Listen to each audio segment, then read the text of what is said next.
লাগাবো, যেহেতু এর মধ্যে একটি বক্স আছে, সার্কিটের যে বক্স আছে প্রায় 2.5 ইঞ্চি, 2 থেকে 2.5 ইঞ্চি, তাই এটাকে বড় রিং ওয়াশারের মাধ্যমে সেটিং করতে হবে।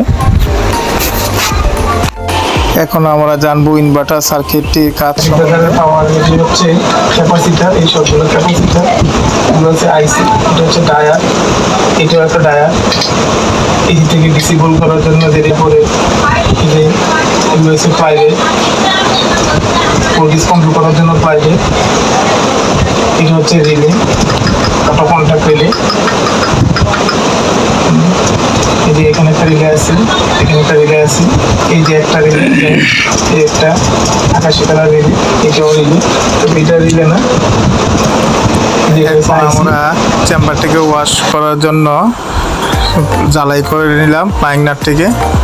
এখন আমরা চেম্বারটিকে ওয়াশ করে নিব, ফ্লাশিং করব। এই যে ফ্লাশিং হইতেছে,